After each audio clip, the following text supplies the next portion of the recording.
Hey, what's up, everyone? Welcome to the second episode of the Dynasty Pit Stop. I'm Alex, and here always is my co-host Cristian. Cristian, how's it going, man? Oh man, it's going great. How you guys doing? Hey, can't complain. But before we kick this off, got a very special guest joining us. You may know him on Twitter as Dynasty Humble Senior. Comes in with his Dynasty takes, his overall Twitter takes, just in general. My man Jesse, how's it going tonight? Hey, what's good, guys? Thanks for having me on, man. Alex, I love chopping it up with you, Cristian, first time, so I'm excited. And man, I'm pumped up to talk some Dino and whatever else we got on for tonight. As always, let's get the show on the road, boys.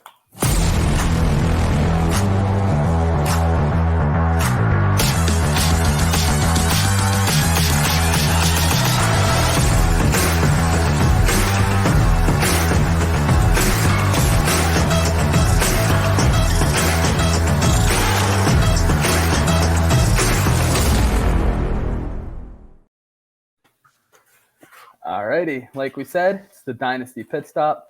Before we get started on today's wide receiver this or that debate, gotta ask you, Jesse, what brought you to the fantasy Twitter community?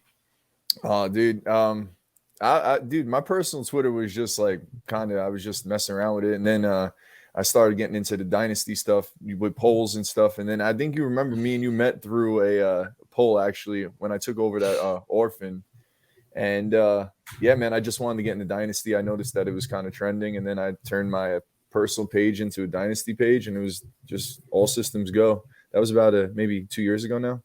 Yeah, a few years. We've been in a few leagues, and I heard you're in one with Cristian now, so I'm kind of envious of that. Yeah, he took over an orphan, which is pretty dope. Yeah, always a good way to start the guys in the Dynasty. Really help you learn how to build it. All right, so to start tonight's episode, we're going to be covering wide receivers who have similar ADPs to one another. Going to call it the Dynasty Pit Stop, this or that debate. So first off, this is based off of the Fantasy Pros Dynasty ADP. We have Mike Evans, who sits at the wide receiver 19, or Amari Cooper at wide receiver 21. Jesse, who do you prefer and why? As you know, I'm not the biggest Amari Cooper guy, so I'll take Evans here. Both guys are kind of in questionable situations next year because we don't know what's going to happen with Brady. We don't know if Amari Cooper gets cut or if they just move on from him, so or trade him, whatever. Because it seems like that's likely. So I'll just take Evans. He's been more consistent, and I think his targets are just going to be more consistent. He's always been over 115 target guy, so I'm going to go with him.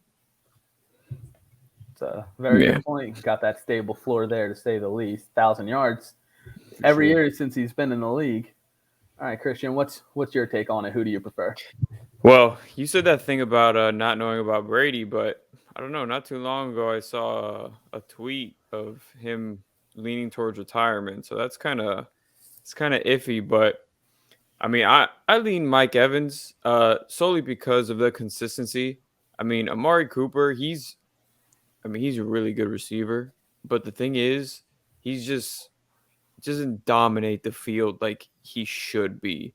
I mean, even if he stays in Dallas, he's not going to be the number one. It's CeeDee Lamb, and even though CeeDee Lamb's getting slandered and thrown under a bus, under a train, like he's just getting run over lately.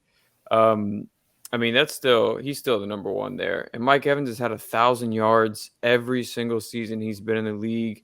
If Chris Godwin comes back, it still doesn't matter. I mean, and if he doesn't come back, he's still going to be the number one.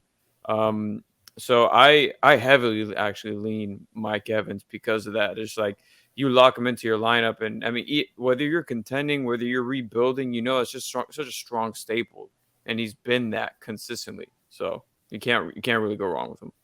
Yeah, can't disagree with you guys there. Hoping one of you guys would lean Cooper, but you both made very valid points in supporting Evans. And I'm a Cowboys fan too, so it's interesting with Evans though, because they got Bruce Arians, so they're not going to go in full rebuild. They're not going to go Kyle Trask. They'll bring in a vet, whether it's Derek Carr, back. Jimmy. They could bring Jameis back. They're gonna bring somebody back. I think Godwin's as good as gone though. Personally, I think he's gonna be out of there. But I think his just cap is gonna be too big. Unfortunately with the ACL.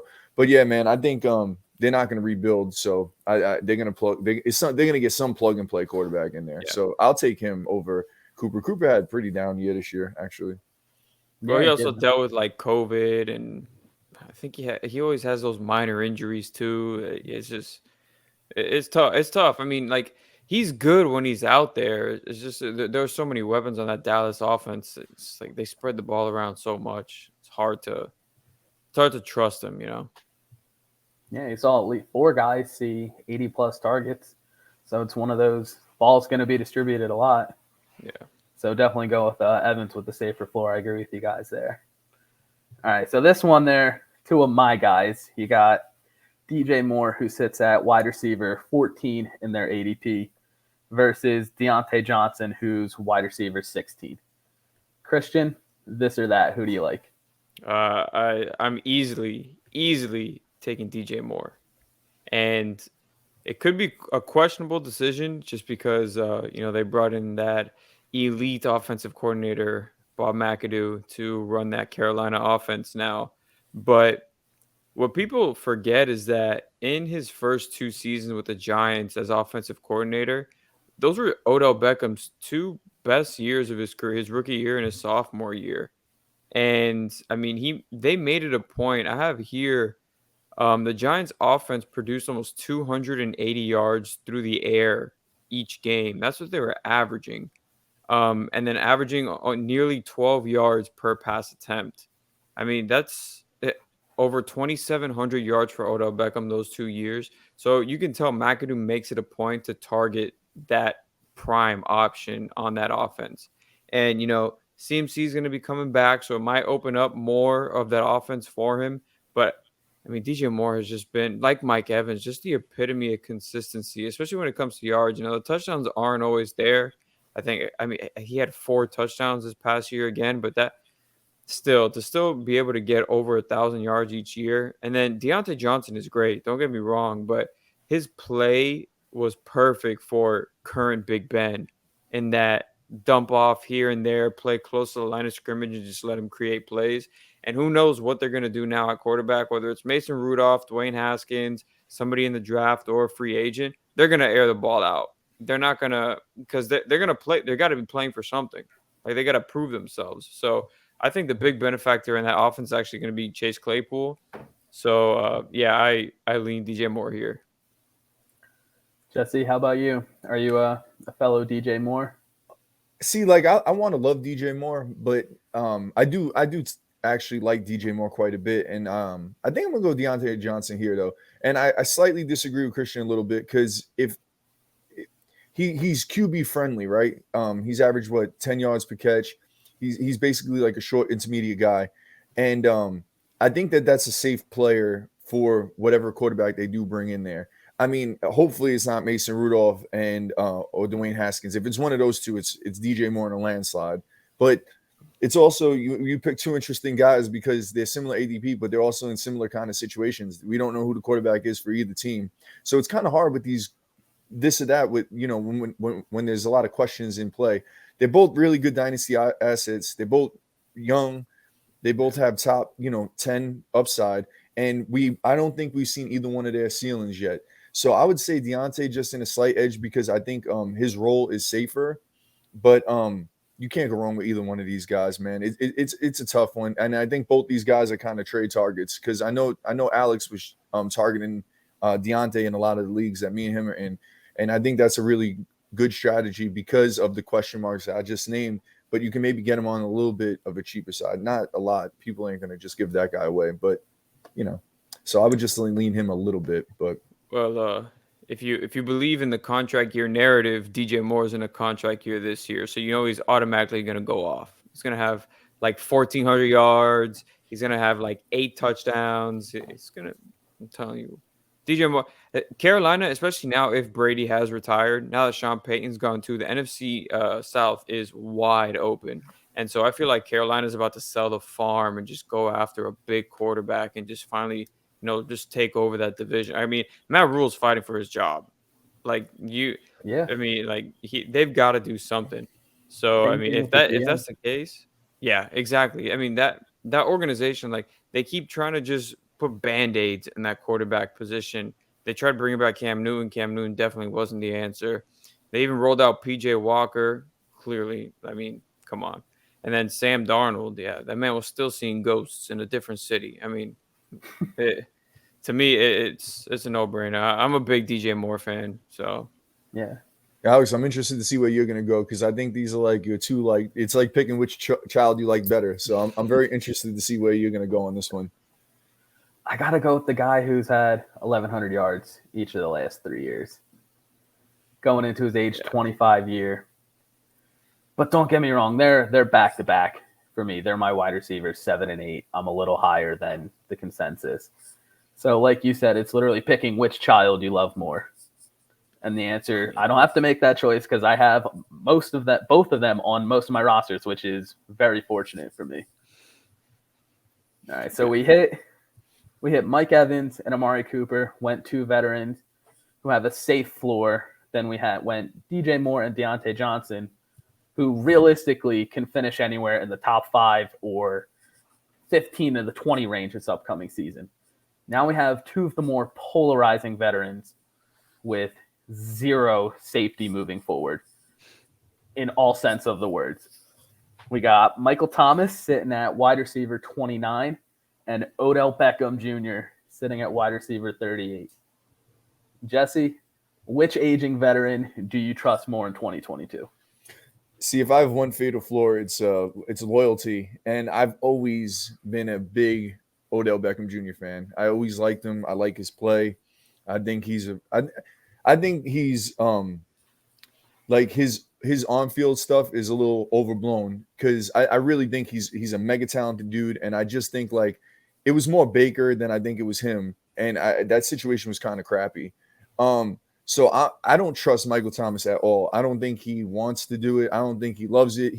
I think he sat out this year because he knew it was Taysom Hill and Jameis Winston. I don't like that whole narrative. I never really liked Michael Thomas. I stay away from that guy.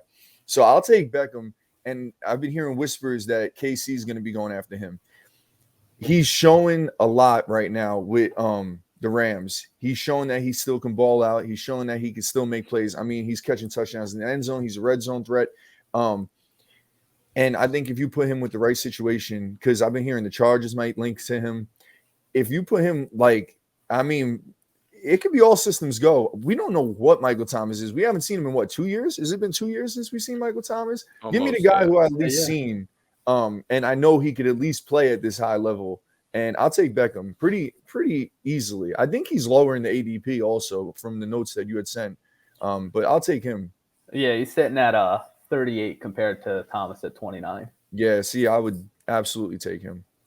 All right, now, Cristian, I'm pretty sure I already know your thoughts on this from our previous conversations. But let's not be privy just the 2 of us. Who do you like more, OBJ or Michael Thomas? I didn't even let me finish. No, it's Michael Thomas, and he's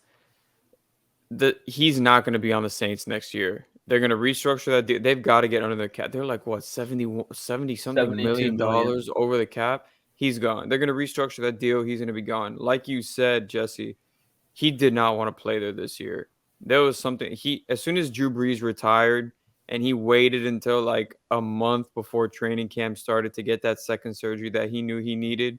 He did not want to be there anymore. He knew that was a crap situation going into it, and he was ready to get out. So, the way I see it is he's had 2 years to kind of get his body back under him. Because, the AKA slant god, he takes a lot of hits in the middle of the field because of the fact that he was Drew Brees' slant guy. He doesn't really make big plays downfield, but you think of that and you kind of preserves his body a little bit. So you kind of save those years. Don't get me wrong. Odell Beckham is a great talent. And I do agree. Baker Mayfield is not a quarterback in this league. I mean, he destroyed him. That offense, that was not built for him when it should have been. They were just never able to figure it out from the jump too. From the very beginning when he first got there, they were never able to figure that out. But I don't know. there's a lot of baggage with both of them. But Michael Thomas was unquestionably wide receiver 1 for a long time in the league. Like, he was the first wide receiver taken in drafts for a while. And, Odell had that his first couple years, like I mentioned before, when he was balling out with the Giants. But after those first 3 years, like, it's kind of been rough for him. And it has to do a lot with, like, him not meshing well with coaches and him getting into a fight with the kicker's net on the sidelines and pushing his way out of the Giants and all that stuff. But I don't know. I'd take Michael Thomas. All right, one last question regarding OBJ and Michael Thomas. Cristian, for your guy Michael Thomas, if he's not in New Orleans, where would you like to see him next year? I feel a team like Baltimore, honestly. Just, he doesn't fit that deep ball narrative, but they have Marquise Brown and they have Rashad Bateman that fit that. He can move into the slot. He could just play right there in the middle of the field like he's been doing, in New Orleans. And, he'd be a good weapon for Lamar Jackson. I mean, I feel a team like that. Kansas City fits well with that too. Chicago fits well with that too because they're going to be looking for another receiver. He could pair well with Mooney in that offense. I mean, there's a lot of places that he can go, but those are just a couple that I feel like he'd fit perfect because he doesn't have to worry. There'll be other weapons on that offense that could fit that downfield receiver need while he could just continue playing his role.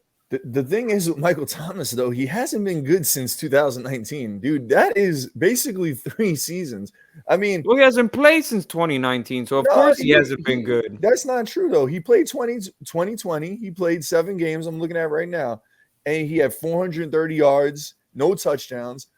Dude, we sit here with Michael Thomas, and I understand that he's exceptional, but Drew Brees is exceptional. Like, I don't know if that's Brees, Thomas. It's the same.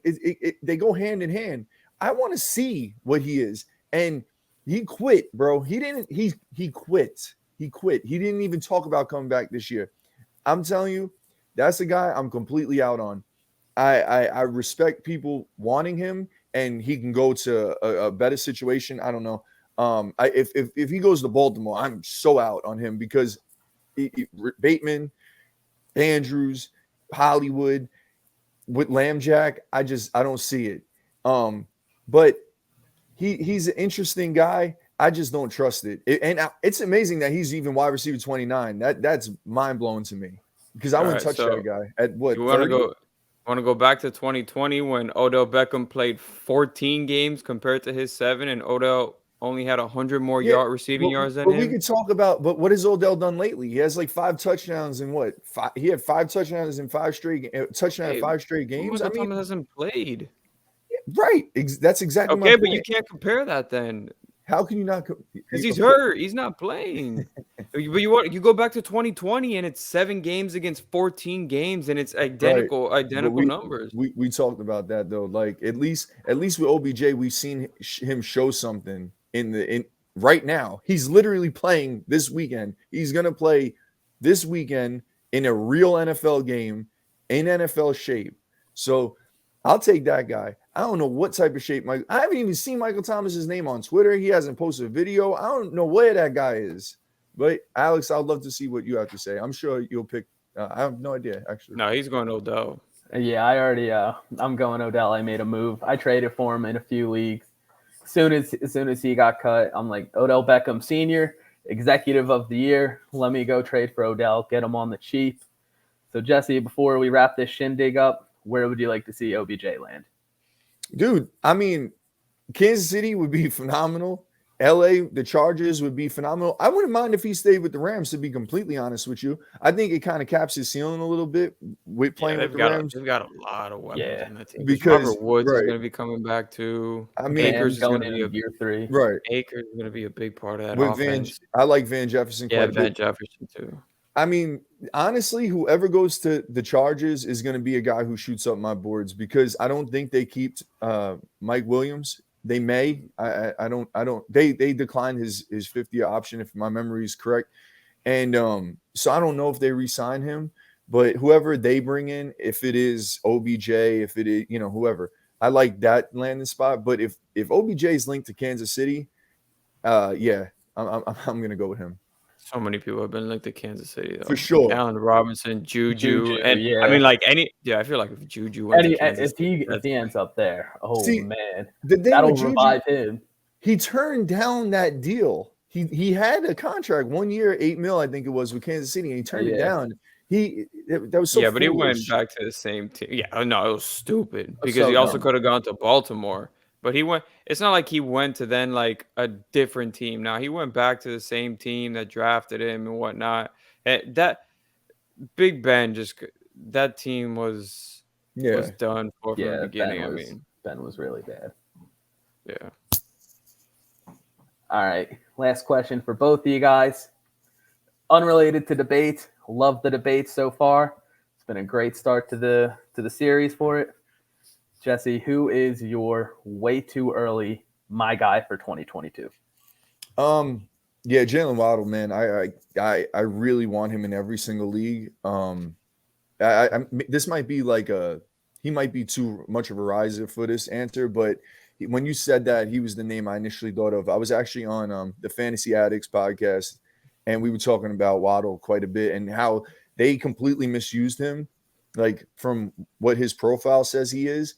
And he still balled out. He had like 104 catches, 140 targets. He's a monster. When they figure out how to use him correctly, he's going to just explode. He'll be a top 5 dynasty wide receiver easily. So Waddle's a guy that I would target literally everywhere. If you can move like an early first for him, I would do that every time. So he's going to be a guy I target. But like a lower end guy is Kadarius Toney is a guy I really kind of like. I think that, he has some potential this year, and he flashed last year. I don't know how much I love him, but he's a guy who's on the lower end that I would kind of try to make a move for. And yeah.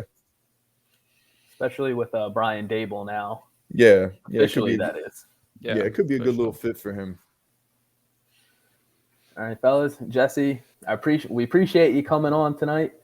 It's very, very nice chopping it up, getting some good debates in. Remind us one more time where we can find you and anything else you're working on this offseason. Always my Twitter handle, man. Dynasty Humble Senior. That's always where you can kind of find me. I chop it up there. My DM's always open and everything. I'm trying to get on more podcasts and, do more appearances. If I can, I think that they're important and fun. So I like getting on them. So yeah, that's pretty much it, man. I don't write. I don't do none of that. So you can just hit me up on Dynasty Humble Senior and, yeah, let me know what you think. All right, guys, this was episode 2 of the Dynasty Pit Stop. I'm Alex, and with Cristian with me as always. Everyone, you guys have a good evening. See you next time.